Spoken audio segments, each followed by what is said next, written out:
Si miran los datos de enero de afiliación a la Seguridad Social y de paro registrado, dices, ¿cuál es el problema? Porque el número de afiliaciones en los últimos 12 meses creció 2,6%, que es un crecimiento, digamos, significativo. Y al mismo tiempo, el número de parados registrados se redujo 4,8%. Por lo tanto, si tú miras únicamente esos dos datos, dices, este mercado de trabajo va bien, porque aumenta el empleo y baja el paro. Sin embargo, no es así. ¿Por qué? En primer lugar, el empleo público lleva 9 meses seguidos creciendo más deprisa que el empleo privado. Si tú miras todos los puestos de trabajo creados en los últimos 12 meses, ves que casi un 20% ha sido empleo público. Entonces tú puedes pensar, bueno, pero si el 80% de todo el empleo creado es privado, ¿cuál es el problema?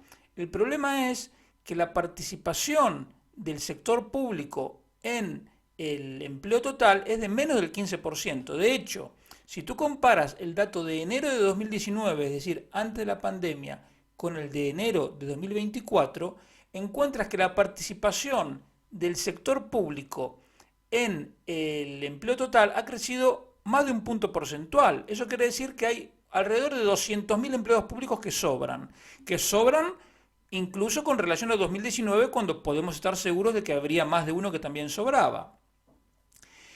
Entonces, ahí ya encuentras un primer problema, es que el empleo está creciendo principalmente porque lo estimula el sector político, es decir, el sector que toma decisiones no según criterios de rentabilidad, sino con criterios políticos, es decir, lo contrato porque quiero, porque me da la gana, porque total yo no pago el salario porque lo paga el contribuyente.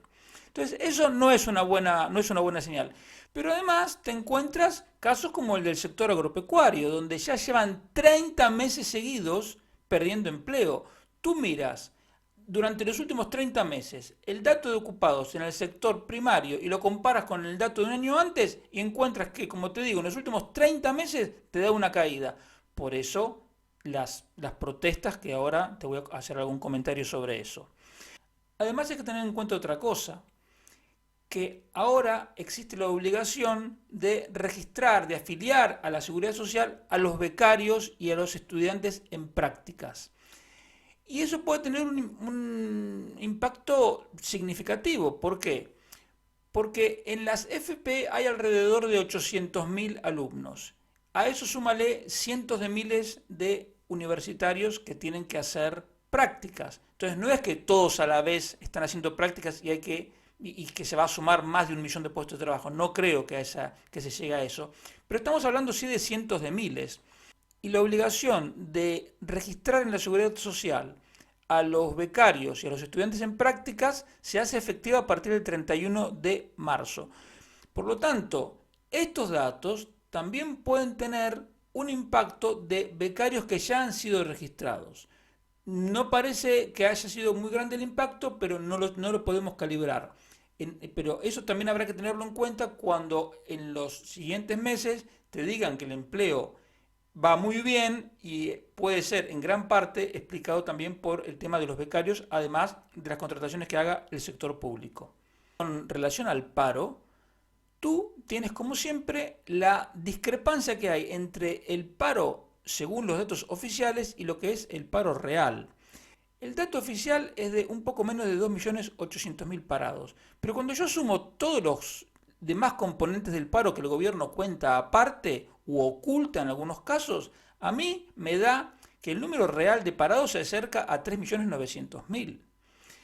Pero hay un problema adicional. Cuando tú miras la definición oficial de paro registrado, que deja una serie de conceptos aparte, te da la caída que te mencionaba del 4,8%.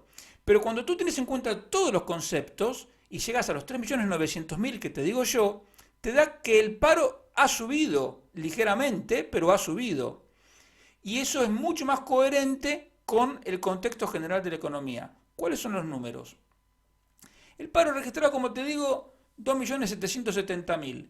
Pero a eso le tienes que sumar un grupo de casi 340.000 personas que se llaman los parados con disponibilidad limitada. ¿Eso qué quiere decir? Que hay gente que busca, por ejemplo, un trabajo con una característica especial. Por ejemplo, solo quieren teletrabajar o solo quieren un empleo de determinadas horas o lo que sea. Pero ese grupo ha crecido un 16% en un año. Entonces, eso ya no es algo normal de un mercado de trabajo que está funcionando bien. Luego están lo que oficialmente se llaman los otros no ocupados, que son, por ejemplo, aquellos que buscan un trabajo de menos de 20 horas o que son estudiantes de FP y están al mismo tiempo buscando trabajo y otras características. Ese grupo son un poco más de 200.000 personas, pero se ha reducido ligeramente en los últimos 12 meses. Luego tiene las personas que están en ERTE, que ahora es como si no existieran porque realmente son pocos, son 10.400, que también han caído mucho con relación al año anterior. Y la parte del león, la parte que el gobierno oculta, son los fijos discontinuos que no están trabajando. Los fijos discontinuos, como sabes, son personas que tienen un contrato indefinido pero que no tienen que trabajar todo el tiempo. Tienen que trabajar cuando la empresa los llama. Supongamos un camarero de un chiringuito de la playa. El empresario lo llama, digamos, en mayo y trabaja hasta agosto o septiembre. Luego no lo llama y pasa todo el invierno cobrando el paro eventualmente si tiene cotizado el tiempo suficiente o buscando otro trabajo o lo que sea. La distorsión que ha hecho el gobierno con las cifras de paro es que antes ese camarero del chiringuito de la playa trabajaba durante los meses de verano con un contrato temporal. Durante los meses de invierno, mientras buscaba otro trabajo, aparecía como un parado registrado, lógicamente. Ahora el gobierno lo que dice es, no, esta persona está ocupada. Lo que pasa es que no está trabajando, pero tiene un vínculo con una empresa, está contratado. Entonces hay una distinción entre los fijos discontinuos que están trabajando, por ejemplo, siguiendo con el ejemplo del camarero durante el verano, y los fijos discontinuos que no están trabajando, como sería ese mismo camarero en los meses de invierno. El gobierno sí publica todos los meses el dato de los fijos discontinuos que están trabajando, pero no publica el dato de los fijos discontinuos que no trabajan. Y ahí está la trampa. Entonces hay que estimarlos. No vas a encontrar a dos economistas que te digan el mismo número. A mí me dan que son más de 580.000. He probado distintos métodos para estimarlo y este es el que me gusta más. Y han aumentado más de un 30% con relación al año pasado. Ahora, si el gobierno no lo publica, más allá de alguna cuestión técnica, es probablemente porque es un número que no conviene que se sepa. O sea, no le conviene al gobierno que se sepa. Por lo tanto, no creo que mi estimación esté demasiado desencaminada. Entonces, si tú sumas todos esos grupos, llegas a los 3.900.000 que te decía antes, con el agravante que es un grupo, un total, que ha crecido con relación al año anterior. Y entonces eso ya cambia completamente el discurso, porque pasas de pensar, como te dice el gobierno, que el número de parados ha caído 4,8 y te encuentras que en realidad no es que no solo no ha caído, sino que ha subido 1,1. Entonces eso ya cambia las cosas completamente. Ahora te uno el tema del paro con el segundo punto que te quiero comentar, que son los datos provisionales que salieron de las cuentas económicas, es decir, del PIB. Y aquí te vuelve a pasar lo mismo. El PIB sorprendió al alza porque yo estaba trabajando con una variación interanual para el cuarto trimestre de 1,6 y fue 2,1. Y el problema empieza cuando empiezas a desagregar cómo se compuso ese crecimiento desde el lado de la demanda. Entonces encuentras que el PIB del cuarto trimestre, que como te digo, dio un incremento interanual de 2,1, tiene un repunte importante del consumo privado, que el tercer trimestre había sido muy flojo, ahora creció 2,6, es decir, creció más que el PIB. El consumo público que creció 4,4 es el que lidera el crecimiento. Y lo peor es que la inversión solo aumentó 0,1. Es decir, la economía está creciendo por consumo, no por inversión. Las exportaciones han crecido nada, 0,3%, porque están por tercer trimestre consecutivo están cayendo las exportaciones de mercancías y suben las exportaciones de servicios que son básicamente los servicios turísticos, pero también hay otras cosas. Cuando toma los datos del cuarto trimestre y dice, bueno, ¿y el año en su conjunto cómo dio? Te da que el PIB creció 2,5, que la verdad es mucho mejor de lo que pensaba a principio de año, pero en el conjunto del año, lo que más creció otra vez es el consumo público, que creció casi 4%, con el consumo privado creciendo solo 1,8. Es decir, el consumo público creció a lo largo de todo el 2023 más del doble que el consumo privado.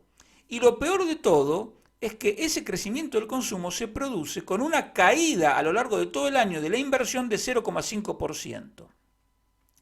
¿Por qué es importante la inversión?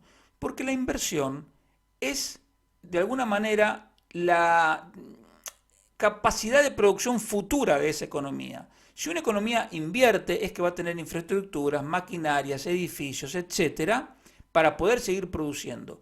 Si se invierte menos, lo que pasa es que se está debilitando la capacidad productiva del futuro, es decir, la posibilidad de crecimiento futuro. Por lo tanto, este perfil de crecimiento económico es absolutamente insostenible y es el típico ejemplo de pan para hoy, hambre para mañana. Es decir, es como una persona que se está consumiendo los ahorros. Claro, por ahora va bien, pero los ahorros en algún momento se agotan. Hice el ejercicio de calcular el PIB excluyendo el consumo público. ¿Cuánto te da el crecimiento de la economía si no tenemos en cuenta el consumo público? Y te da que el crecimiento es mucho más débil. En vez de 2,5 sería 2. Pero el crecimiento del cuarto trimestre, en lugar de haber sido 2,1, sería solo 1,3. Esa es la cifra real a la que está creciendo la economía privada, digamos, alrededor del 1,3, 1,5%, que es un crecimiento limitado, pero con el problema añadido que te digo de que incluye una caída de la inversión.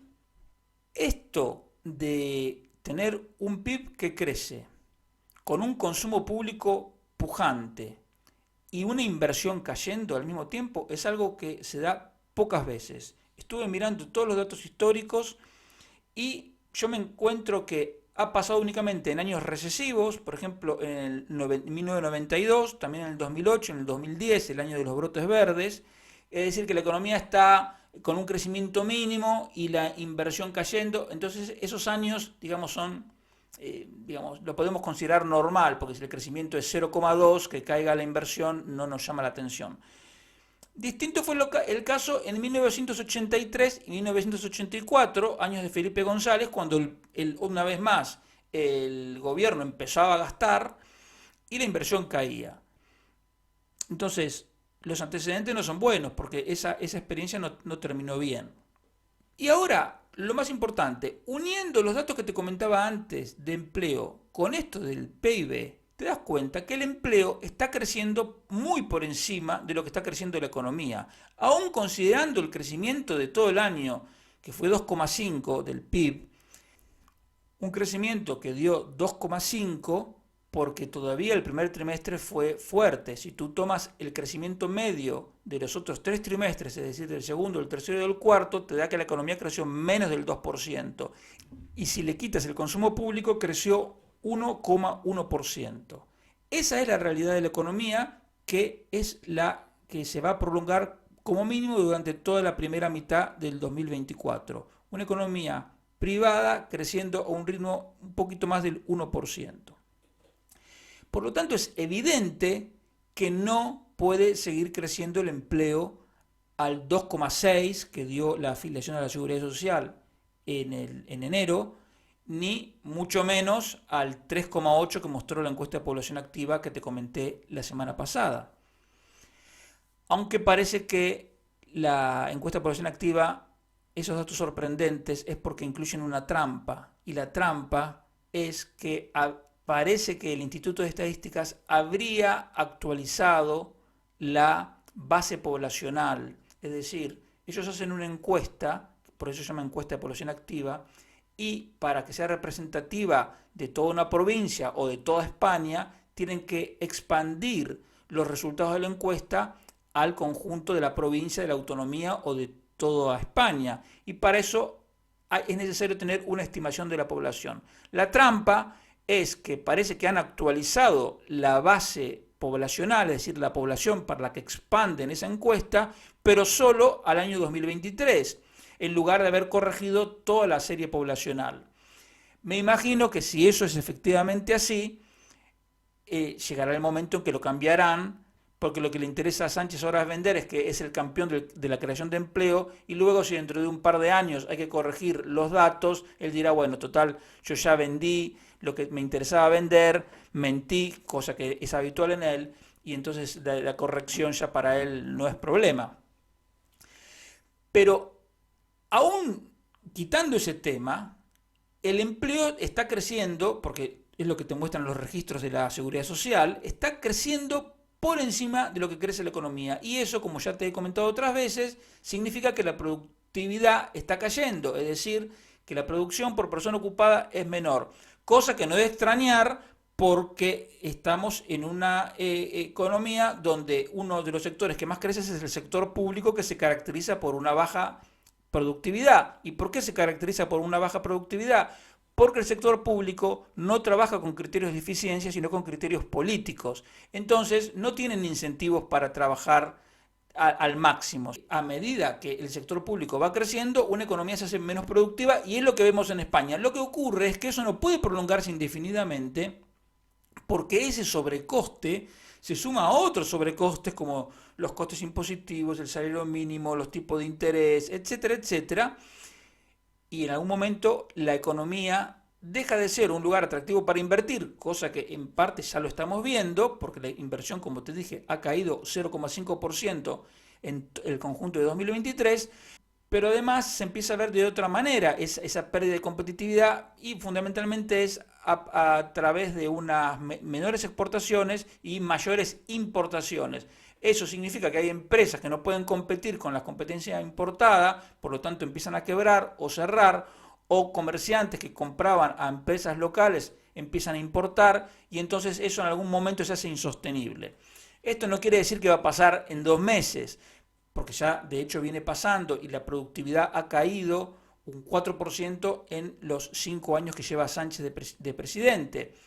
Lo que te digo que esto es como ir acumulando, es como ir inflando un globo. Tú sabes que un globo no se puede inflar infinitamente, en algún momento revienta. Bueno, esto es exactamente igual, pero es más difícil de estimar porque un globo lo vas viendo. Esto de la pérdida de productividad es algo mucho más etéreo, aunque no deja de ser real. Es etéreo, digo, porque tú al mismo tiempo ves empresas españolas súper eficientes, como el caso de Inditex, pero que la pérdida de productividad existe porque es lo que te dicen los números. Y el mensaje que yo te quiero transmitir, aunque sea insistente con esto, pero es porque es extremadamente grave, es que la caída de productividad lleva al empobrecimiento. Por ahora, con lo que te tienes que quedar es con esto. La productividad está cayendo, eso es malo y eso no puede ser así de manera indefinida. Y con relación a las protestas que se están dando en toda Europa por parte de los agricultores y de los ganaderos, hay que partir de la siguiente base.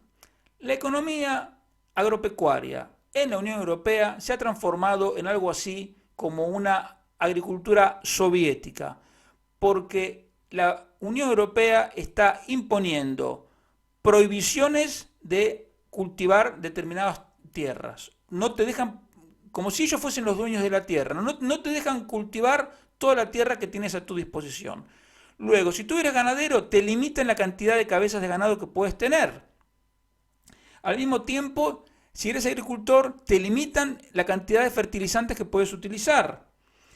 Te ponen reducciones, obligaciones para reducir las emisiones, sean de ganado, sea de lo que sea. Te han impuesto todo tipo de controles, licencias, burocracias, permisos, autorizaciones, informaciones que tienes que suministrar de una manera absolutamente demencial. Todo eso va generando unos costes enormes. Además, en el caso español, te han subido el salario mínimo. Pero además, como si esto no fuese suficiente, están dándole privilegios a Ucrania para que pueda exportar sus productos agropecuarios a la Unión Europea, evidentemente con unos costes muchísimo más bajos, y ninguna de estas obligaciones que tienen que asumir los ganaderos y los agricultores en Europa. Y además también la Unión Europea le da facilidades a Marruecos, donde el caso arquetípico es el del tomate, donde están aumentando las importaciones, masivamente las importaciones de tomate marroquí, que en parte, que da la risa por no llorar, que en parte se aprovechan de unos costes energéticos más baratos porque tienen energía fotovoltaica que le ha pagado la propia Unión Europea. Y además, obviamente, no tienen todos estos controles que te estoy comentando y además los salarios en Marruecos son mucho más bajos. Entonces, si tú eres un agricultor español, francés, de donde seas, en Europa, dices, esto a mí me están queriendo hundir a propósito, porque me están aumentando los costes y están dejando entrar producciones de países que no tienen estos controles ni tienen estos costes. Entonces, ahí ellos tienen todo el derecho a protestar, porque la Unión Europea los está hundiendo. Es más, si tú tienes en cuenta lo que dijo Ursula von der Leyen, dijo que los agricultores son actores esenciales para preservar la naturaleza. Tú, fíjate la mentalidad de esa mujer. No es que sean fundamentales para la alimentación de la Unión Europea, no, son fundamentales para proteger, preservar la naturaleza. Entonces se han invertido los órdenes. Entonces, si tú partes de la base que esta señora tiene esa cabeza, no es, digamos, una hipótesis muy alocada pensar que realmente lo que quieren hacer es hundir a los productores agropecuarios europeos para que se deje de producir eso en Europa y se importe todo de Marruecos, de Ucrania, de donde sea. Es gente que está poniendo por delante su concepción extremista de los riesgos climáticos antes que claramente los intereses o incluso la posibilidad de continuar sus actividades de los productores agropecuarios. Y entonces esa gente que lleva toda una vida invirtiendo y que es su vida porque son sus cosas, es lo que le gusta hacer y tiene todo el derecho a hacerlo, protestan. En España, como te decía antes, el empleo en el sector agropecuario lleva 30 meses seguidos cayendo. ¿Y cómo es posible que justamente en un mercado de trabajo donde está aumentando el empleo, el sector agropecuario se está hundiendo? Porque lo están hundiendo. Y te repito, tienen todo el derecho de protestar y toda esa gente tiene totalmente mi simpatía. Lo que pasa es que hay que distinguir lo siguiente.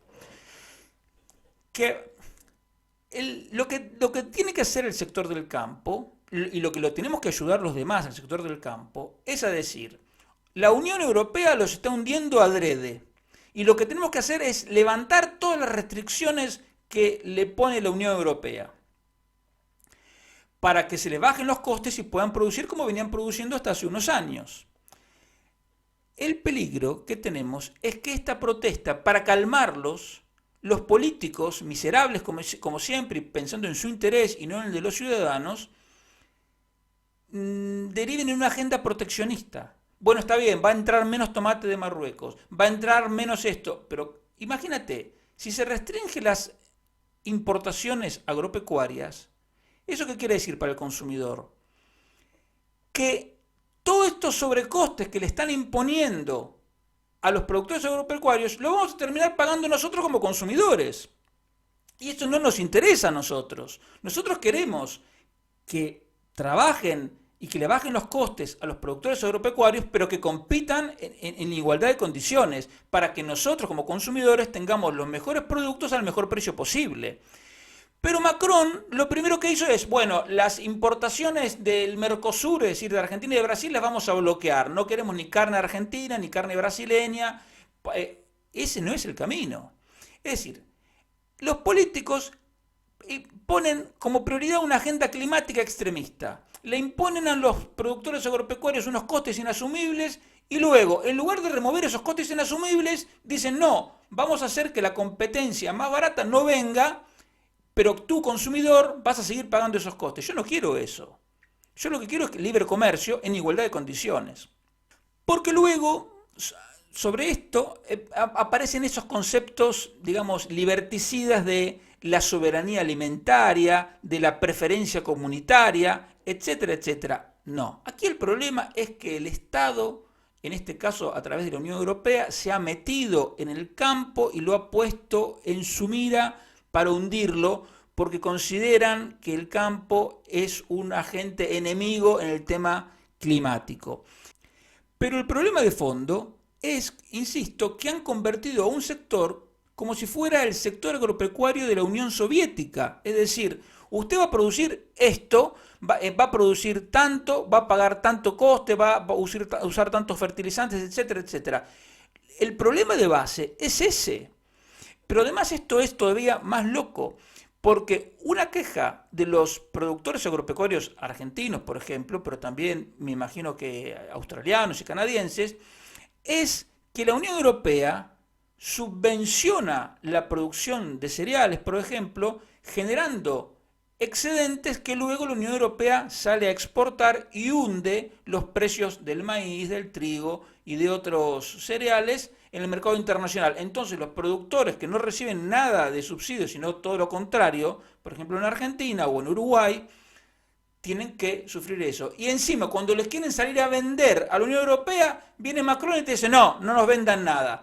Entonces, lo que tiene que saber la Unión Europea es que esas soluciones proteccionistas tienen los días contados, porque los demás países no son idiotas. Entonces, de la misma manera que Macron dice no, que no me venga carne argentina ni carne de Brasil, en Argentina, en Brasil, en México, en otros dirán, mira, entonces que no me venga esto de la Unión Europea. Entonces, ojo.